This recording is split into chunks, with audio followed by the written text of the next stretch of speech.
आपण आज NMK1 golden या सीताफळाच्या बागेमध्ये आहोत.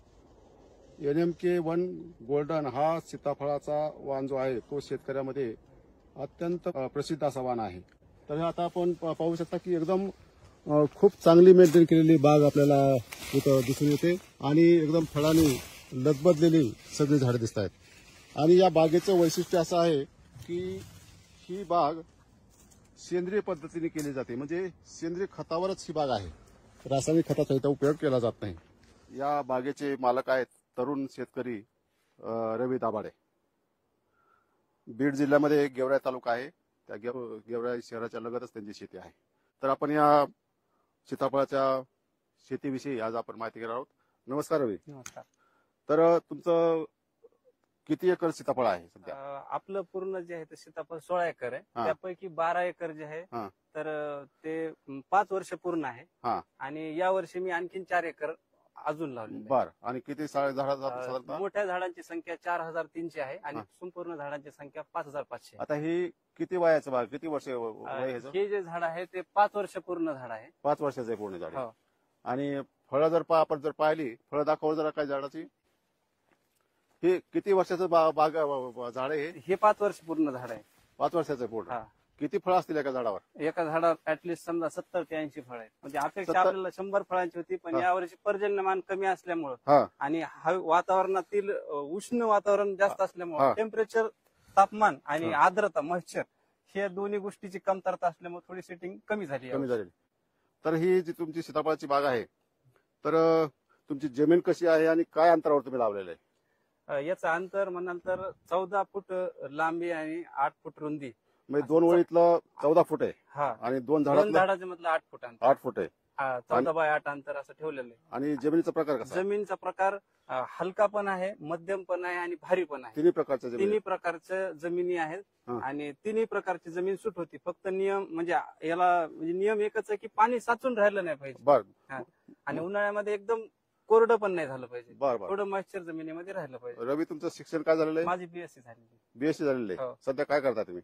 मी पूर्ण वेळ शेती व्यवसाय करतो. पूर्ण वेळ शेती व्यवसाय करता. 2017ला आम्ही याचं नियोजन केलं, शेत सपाटीकरण वगैरे, आणि नंतर 2018ला आम्ही बाग लावली. बरं, आता तुम्ही जनरली सीताफळाच्या बागा बेडवर लावत नाही. तुम्हाला का बेडवर लावा वाटलं? नाही, आम्ही आधी लावताना अगोदर सपाट जमिनीवरच लावली. नंतर मग जेव्हा पाऊस 2019ला फार झाला त्यावेळेस त्याच्यामध्ये पाण्याचं साचून राहू लागलं थोडं. मग आम्ही निर्णय घेतला आणि त्याला त्याच्यानंतर आम्ही बेड लावला. आता तुमची 2 ओळीमधलं अंतर 14 फुटाचं आहे. आणि हा जो तुमचा बेड आहे, हा बेड किती असेल रुंदीचा? ऍटलिस्ट हा 4.5 फुटाचा आहे. 4.5 फुटाचा आहे. आणि त्या सेंटरला तुमचं झाड आहे तुमचं. ही साधारणतः उंची काय असेल याची? याची उंची 1 फूट आहे. 1 फूट आहे. बरेच शेतकरी काय म्हणले की आता आपल्याकडे बऱ्याचदा 2 वर्ष सलग अतिवृष्टी झाली आणि अतिवृष्टीमध्ये पाणी साचून राहिल्यामुळे, शेताच्या बाहेर पाणी निघाल्यामुळे काय त्याची झाडं बसली. कशामुळे जळतात ते? तर ते काय होतं, झाडाचं पाणी साचून राहिलं. आता सपोज इथे झाड न राहतात तर खालच्या बाजूला राहिलं असतं आणि ते पाणी जर साचून राहिलं असतं, झाडाच्या खोडाला जर पाणी चिटकलं असतं आणि झाडाला जर ऑक्सिजनच नाही घेता आला, मुळाला जर ऑक्सिजनच घेता नाही आला, तेव्हा झाड उन्मळू शकतं. बरोबर आहे. मुळाला पण ऑक्सिजन लागतो, म्हणजे हवा खेळती राहिली पाहिजे.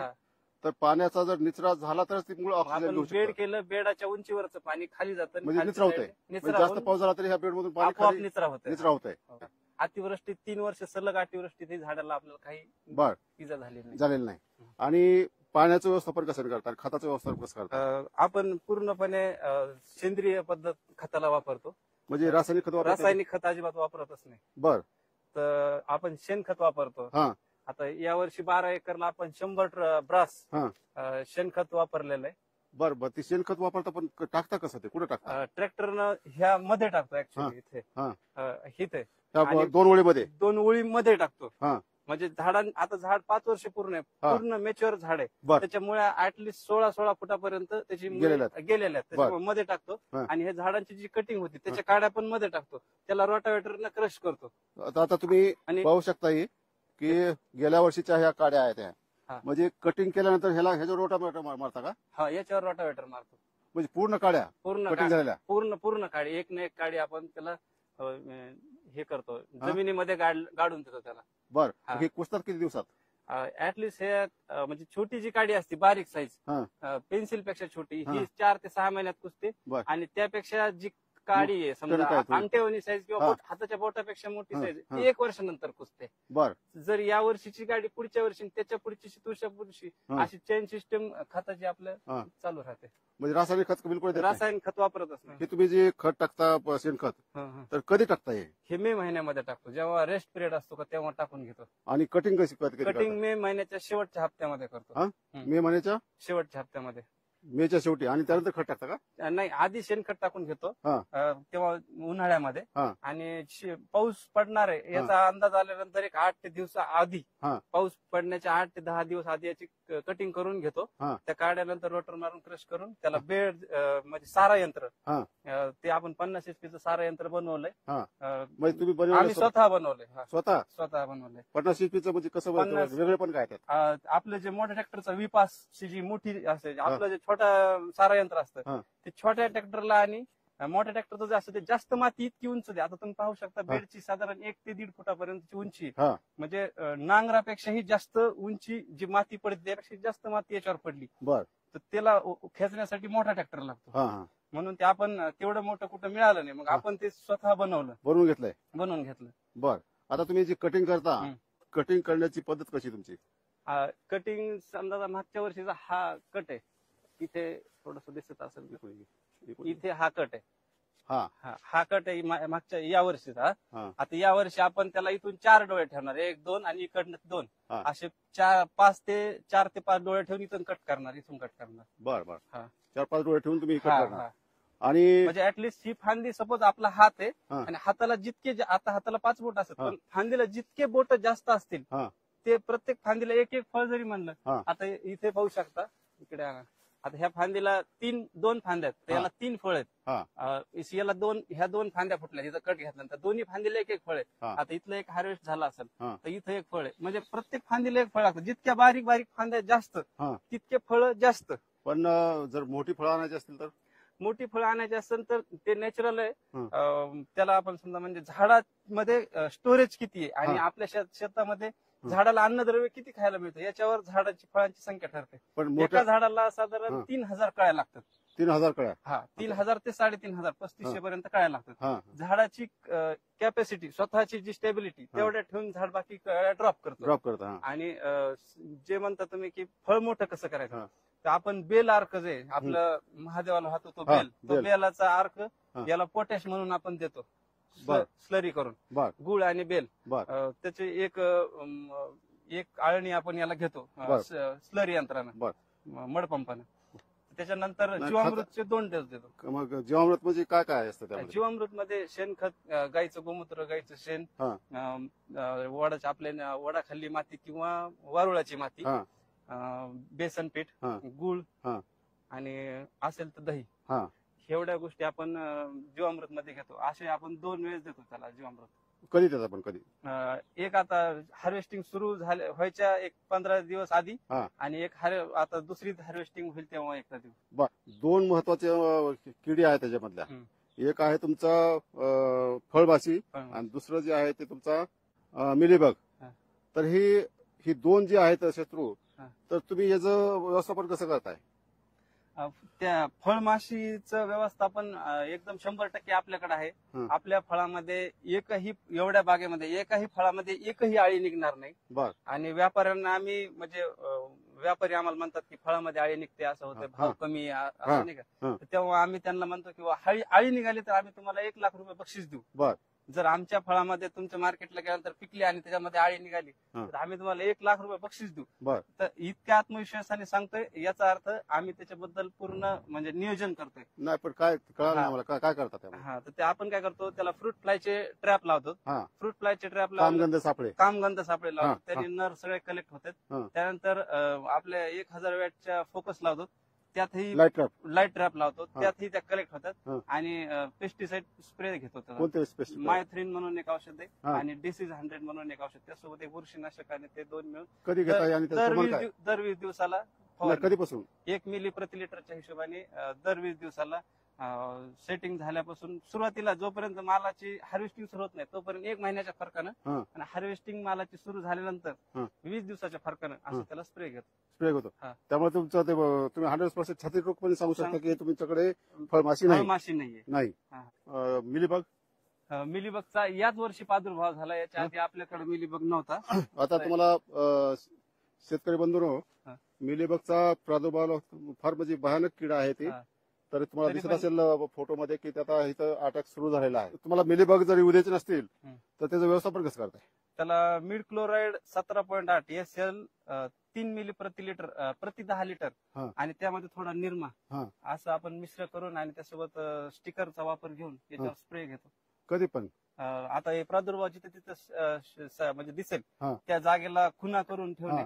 आम्ही काय करतो ह्याला अशा फांद्या कट करतो याचं. आता इथं अशी फांदी खोवून ठेवणार. आता ही फांदी दुरून दिसणार आम्हाला म्हणजे दिसेल अशा हिशोबाने आम्ही ती फांदी खाली हे करतो. आता हे निशाण पाहून आम्ही मग ते प्रत्येक झाडाला स्प्रे घेणार.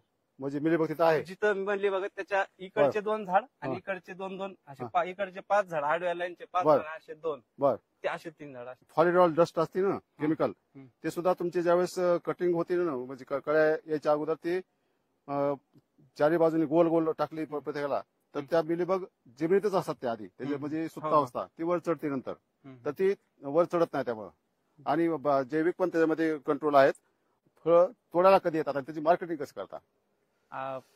कटिंग जे आहे तर मे महिन्याच्या शेवटच्या हप्त्यामध्ये कटिंग घेतो याला म्हणजे ऍटलिस्ट पाऊस येणार आहे ह्याच्या 8 दिवस आधी आपण याची कटिंग घेतो. त्यानंतर याला एक साधारण कीटकनाशक बुरशीनाशक स्प्रे घेतो.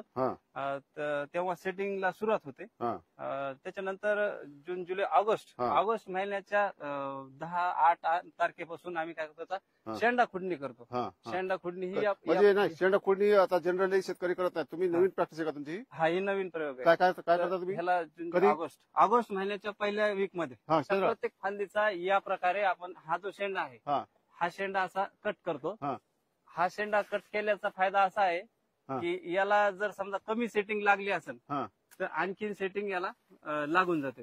तर ती जी सेटिंग आहे ती उशिराने लागलेली जून जुलै ऑगस्ट म्हणजे 2 महिने उशिरा जी झालेली सेटिंग आहे ती क्वचित सेटिंग लागते. फार काही लागत नाही पण ती आपल्याला शेवटला फेब्रुवारीच्या नंतर आपल्याला तो मार्केटला माल येतो आणि फेब्रुवारीच्या नंतर सीताफळाला बराच काही जास्तीचा भाव आपल्याला मिळून जातो. त्यावेळेस मार्केटमध्ये फळच नसतात ना. तेव्हा साधारण 150 रुपये प्रति किलो हे आपल्या शेतकऱ्याचे बांधवाला आपल्याला ते मार्केट एकदम नवीन टेक्निक आहे ही. म्हणजे तुम्ही शेंडा खोडला ऑक्टोबर मध्ये तर तुम्हाला आणखी त्याला बेअरिंग येतं फळं लागतात आणि ती उशिरा तुम्हाला हाताशी येतात. फार चांगली टेक्निक आहे. आता ह्याचं मार्केटिंग कसं करताय आणि ह्याची तोडणी कशी करायची त्याची तोडणी करताना काळजी काय घ्यायची? तोडणी करताना त्याची काळजी अशी घ्यायची की याला देठ असणं अत्यंत महत्वाचं आहे. ज्या फळाला देठ नाही ते फळ एक्सपोर्ट साठी चालत नाही. कारण त्याच्यामध्ये बुरशीचा आणि आळ्या कीटकांचा म्हणजे दंश किंवा होऊ शकतो. असं डायरेक्ट तोडलं तर. आणि मार्केटिंग अशी करतो की सोशल मीडियाच्या मार्फत आपण मागच्या वर्षी हा पूर्ण माल बांगलादेशला एक्सपोर्ट केला होता. बापरे. किती केलता? आता सध्या एक्सपोर्टची म्हणजे LC म्हणजे तिकडची परमिशन जे अजून सुरू झाली नाहीये. जशी ती परमिशन सुरू होईल आता सध्या आजचा जो माल आहे तुमच्या समोर साहेब हा माल आपण चेन्नईच्या मार्केटला तिथल्या व्यापाऱ्याच्या थ्रू पाठवत आहोत. गेल्या वर्षी तुम्ही बांगलादेशला पाठवला होता. साधारण किती माल होता आणि पैसे किती झाले? साधारण 70 ते 72 टन माल होता आणि एक 53 मला वाटतं 52-53 लाख रुपये आपल्याला याचे उत्पन्न मिळालेलं आहे 12 एकरमध्ये. बर. आता या वर्षीचा काय अंदाज आहे? या वर्षीचा ही तितकाच अंदाज आहे म्हणजे 80 टनापर्यंत जाईल असा अंदाज आहे. बर. तितकेच पैसे होतील. तेव्हा कदाचित थोडेसे जास्त होतील कारण यावर्षी भाव जास्त असावा मिळेल अशी अपेक्षा. कारण पाऊस पर्जन्यमान कमी असल्यामुळे माल कमी असल्यामुळे भाव मिळेल अशी अपेक्षा आहे. मग सध्या तुम्ही चेन्नईला पाठवताय तर त्याचा काय भाव सध्या ठरलाय? भाव त्याचा सध्या 65 रुपये प्रति किलो या दरानं भाव आहे. पण सरसकट का? सरसकट छोटा मोठं सगळं 65 रुपये सरसकट. आणि तोडणी कोणी करून द्यायची? तोडणी आपण करून त्यांच्या पैसे ठेवायची. ग्रेडिंग ते करतात आणि पॅकिंग पण व्यापारी करून घेतो स्वतः. याला एकरी खर्च आपल्याला साधारण 1 ते 1.25 लाख रुपये येतो आणि एकरी उत्पादन जे आहे तर 5 लाखाच्या जवळ आपल्या याचं उत्पादन मिळतं. तुम्ही फवारणी कशी करताय? फवारणी छोट्या ट्रॅक्टरला ब्लोअरने स्प्रे घेतो. ट्रॅक्टरनेच घेता. आणि आणि तुमच्याकडे आम्ही लेबरने जेव्हा फवारणी घ्यायचो हात पंपानं चार्जिंगच्या, हा. तर तेव्हा मला 3 लेबर 3 दिवस म्हणजे 9 लेबर लागत होते. हा 500 रुपये प्रतिनी 4,500 रुपये लेबर खर्च यायचा. एकरी एक नाही, पूर्ण बागेला 12 बर. एकरला. बर आता मी 500 रुपयाच्या डिझेलमध्ये विथिन 10 नोझलनी पुन्हा हाय प्रेशरनी बर ट्रॅक्टरनी 500 रुपयाच्या डिझेलमध्ये ही फवारणी कम्प्लीट करतो. बर बर बर. हा. आणि तुमच्याकडे मड पंप आहे, कशासाठी मड पंप तो? मड पंप जीवामृत, आता हे तुम्ही पाहू शकता, हा. इथे घ्या थोडस. हे जीवामृत आपण टाकत गेलेलो, हे झाडाच्या एकदम जवळ ते असे- पांढरे दिसते ते का? हा, हे पट्टा दिसतोय त्याला. हा. हे जे जीवामृत टाकत गेलेले ट्रॅक्टर, बर बर हे बर. मड पंप त्याच्यासाठी जीवामृत टाकण्यासाठी मड म्हणजे पंप आहे. मड पंप उचलून घेता का ते? हा मड पंप भरून बी घेतो स्वतःला आणि हा. खाली पण करतो, खाली आणि पण. आपल्याला जितकं पाहिजे हा. प्रमाण त्याप्रमाणे तो खाली करत बरं. जातो. सीताफळामध्ये देठाचं अनन्यसाधारण महत्व आहे. देठ जर नसेल तर यातून बॅक्टेरिया किंवा जंतू मध्ये जाण्याचा, पिकूपर्यंत हा. जाण्याचा म्हणजे सांगता येत नाही, हा आणि जाऊ शकतो, आणि म्हणून ते फळ किडू शकतात हा, पिकेपर्यंत. हा. त्याच्यामुळं आणि यातील जो रस आहे हा तो बाहेर येऊ शकतो, हा. आणि हे खराब होऊ शकतात. त्याच्यामुळं याला देठ ठेवणं अत्यंत महत्वाचं आहे, म्हणजे- आणि एक्सपोर्ट साठी देठ असणं कंपल्सरी नियम आहे. नियम आहे. हा. म्हणजे डेटा असं तोडायचं, तो कसं तोडायचं म्हणजे? हा, याला कटर आहे, कैची कटर आहे. सिकटर का? हा सिकटर हा तरी कट करायचं. कट करायचं, हा आणि कट केल्यानंतर मग आपण ह्याला पॅकिंग करताना ग्रेडिंग करतो. तर ग्रेडिंग या प्रकारे करतो. हे साधारण 300-400 ग्रॅम जवळजवळचं एक छोटं फळ. त्याच्यानंतर तुम्ही पाहू शकता हे 400 ते 500 ग्रॅम, अर्धा किलोच्या आसपासचं एक फळ. आणि त्यापेक्षा मोठं म्हणजे ज्याला आपण जम्बो साईज म्हणतो, जे काही आपल्याकडे जास्त मोठेच फळ आपल्या बागेत आहेत, जे आहेत तर जम्बो साईजचे जे फळ आहेत, म्हणजे मोठे साधारण 1 किलो पर्यंतचे फळ आपल्या बागेमध्ये सध्या आपल्याला पाहायला मिळत आहेत. आता तुमच्या बागेमध्ये 3 प्रकारची ग्रेडिंग तुम्ही करता हो, सीताफळाची. हो. तर ही जम्बोचे किती टक्के फळ निघत असतील? जम्बोचे 60 ते 65% फळं हे जम्बोचे निघतात, हा आणि उर्वरित जे आहेत मध्यम आणि लहान आकाराची हा. फळे. लहान आकाराची फळे फक्त 5% ते 7% हा. इतकंच त्यांचं मान आहे, म्हणजे इतकंच त्यांचं प्रमाण आहे. हा. आणि बाकी उर्वरित मध्यम आकाराची फळं आहेत. तर रवीचे हे वडील आहेत. तर रवी कसं करतो शेती? चांगली शेती करतोय, हा. आणि सगळं सेंद्रिय आहे. हा त्याला शेणखत वापरतो, हा. आणि जीवामृत आणि हा. बेदार. हा रासायनिक खत 1 ग्रॅम बी वापरत नाही आम्ही याला. बर पूर्ण सेंद्रिय वापर याचा. हा. आणि सेंद्रिय वापर असल्यामुळे हे एक्सपोर्टला भारताच्या जगाच्या कोण्याही कोपऱ्याला जाऊ शकतं हे फळ. बर हे कमीत कमी 7 दिवस याला पिकायला लागते त्याला. बर. आजपासून हे 9व्या दिवशी खाऊ शकतात त्याला. हा. तर 9 दिवसामध्ये भारतात नाही, जगाच्या कोण्या पाठीवर तो जाऊन ते व्यापारापर्यंत पोहोचू शकतो. बर नाही, एक त्याचं टिकण्याची क्षमता अशी आहे की रासायनिक जर असेल तर हे 4थ्या दिवशी पिकतं, आणि हा जर सेंद्रिय असेल तर इथून वाशी मार्केटला जर कोल्ड स्टोरेजला गेलं, म्हणजे जहाज जे असतं ते हा. कोल्डच्या म्हणजे जहाज कोल्ड असतं. चेन लागते त्याला. हा, कोल्ड चेन तिथपर्यंत पोहोचलं. एकदा जहाजामध्ये लोड झालं की हा. याची जी पिकायची चक्र आहे हा. ते थांबून जातं. आता बीड जिल्ह्यातलं बालाघाटच्या डोंगरामधलं बालानगर हा जो वाण आहे सीताफळाचा, हम्म. तो फार प्रसिद्ध आहे, आणि त्याला भौगोलिक मानांकन पण मिळालं हो, आहे. हो. हा बालानगर वाण आणि हा NMK गोल्डन हा. याच्यामध्ये काय फरक आहे? हे दोन्हीमध्ये बराच फरक आहे. जसं आपलं गावरान बालानगर आहे, त्याची जी स्किन आहे ती थोडी हलकीशी नरम आहे. हम्म. म्हणजे ते जे एक्सपोर्टला लागतं की तो माल बराच का वाहनामध्ये किंवा हा. जहाजामध्ये किंवा रेल्वेमध्ये हा. जो ट्रान्सपोर्ट होतो Keeping त्याला काही quality. काळ लागतो. किपिंग मग- क्वालिटी. हा, किपिंग क्वालिटी आणि किपिंग टायमिंग जो आहे समजा, हं. तो टायमिंग जर याचा जास्त आहे त्याच्यामुळे हे लांब पल्ला गाठू शकतं, आणि ते जे आहे म्हणजे एक्सपोर्ट साठी म्हणजे बालानगर पेक्षा हा सोपा पडतो. सोपा पडतोय. हा, आणि साईज मध्ये साईज मध्ये याची साईज मोठी आहे थोडी, मोठी येते, हा. आणि बालानगरची पेक्षा लहान येते. मीडियम साईज येते साधारण. आणि उत्पन्नामध्ये काय फरक आहे का दोन्हीमध्ये? उत्पन्नामध्ये फरक आहे. हा, म्हणजे कोणतं जास्त निघतंय? हे जास्त नाही. हे नाही जास्त निघतंय. हा. आणि चवीमध्ये फरक आहे म्हणतात लोक बरेचसे. चवीमध्ये फरक आहे. कसा? गावरान जे सीताफळ आहे थोडस जास्त गोड हा. असतं, आणि हे थोडं कमी गोड असतं. एवढं फळ आहे साधारण 900 ग्रॅमच्या आसपासचं माझ्या हातातलं जे फळ आहे ते आहे. याच्यात 8 ते 9 बरं. याच्यापेक्षा जास्त बिया निघणार नाही. याला खाण्याची पद्धत थोडीशी वेगळी आहे. हा. आपण जे सीताफळ असं फोडतो ना असं खातो ते नाही. हा. याला सरळ असं कट 2 भागामध्ये घ्यायचं, चाकूनी. चाकूनी किंवा असं 2 भागात विभाजन करून घ्यायचं. हा. चमचा घ्यायचा हातामध्ये, हा. आणि चमच्यानं असं प्लेट हा. कटोरी टाईप समजा याला खरडून खाणे. खरडून खायचं. हा, बस. कारण याच्यामध्ये गराचं प्रमाण खूप जास्त आहे. जास्त आहे. बाळानगरपेक्षा जास्त आहे. बाळानगरपेक्षा गावरानपेक्षा खूप जास्त आहे याच्यामध्ये, कारण बरं. त्याला 7 ते 8च बिया किंवा 10च बिया याच्यामध्ये निघतील, याच्यापेक्षा जास्त बिया याच्यामध्ये मिळणार नाही. आणि बालानगर किती दिवस टिकतं तोडल्यानंतर आणि हे किती दिवस टिकतं? बाळानगर 4 दिवस टिकतं आणि हे साधारण 6 ते 7 दिवस टिकतं. बर